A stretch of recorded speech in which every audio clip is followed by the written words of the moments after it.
Good morning. It's a beautiful day to be here in Long Island, among an unusually early spring. I hear the birds chirping outside, and I look around the church and see the wonderful flowers.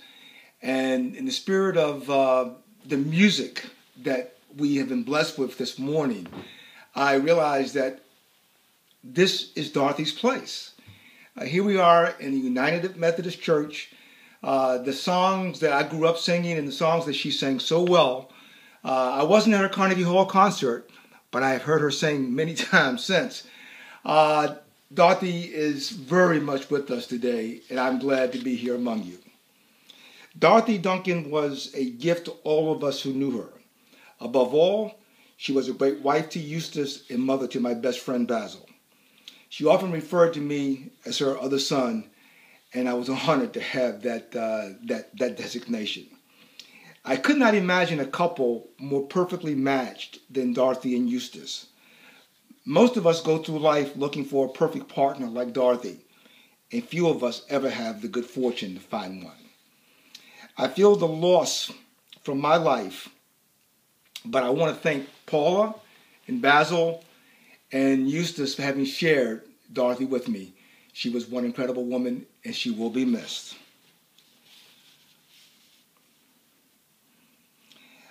I was never ceased to be amazed by her, not only her faith in God and her wisdom, her strength, but also her unflappable manner.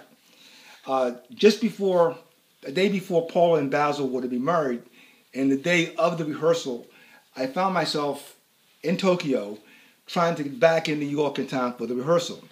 I got to the airport and I realized that I had left my ticket at the hotel. Okay, no problem. I purchased another ticket. Then I got up to the check-in desk and realized that my passport was with my ticket. My mind raced and I thought for a minute, I'm not going to make it. So without thinking, I immediately made a phone call to Basil's house. Now, it's 13-hour time difference, so it's about 1 o'clock, 2 o'clock in the morning there. Basil did not answer the phone. Dorothy did. And after I explained to her that I may not be able to make it back for the wedding, she listened to me.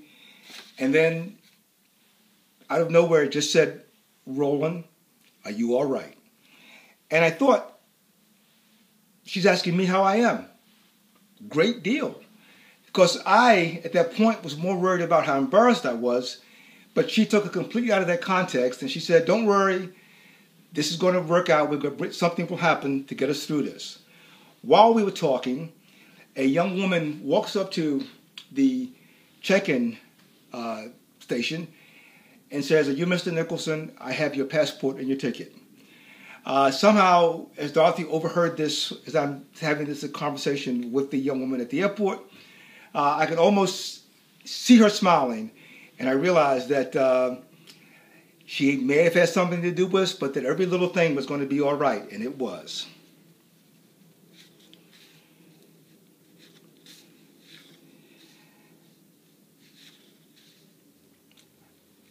As I looked at Dorothy as I walked in this morning, I thought, my God, how beautiful she is.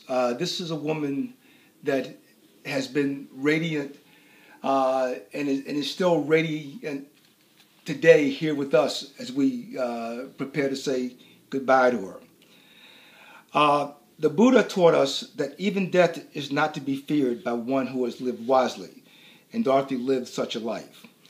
I had the honor of helping Dorothy and Eustace celebrate their 40th wedding anniversary. As we sat in the windows of the world days before the 9/11 catastrophe, at an incredible party that Basil had organized, thank you, brother, I made a toast which concluded with the words that no man or woman knows what perfect love is until they have been married to a great spouse for 40 years. Dorothy and Eustace held hands. She smiled. Eustace flashed that grin of his that we all love and said, "I know." To live in the hearts of those we leave behind is not to die.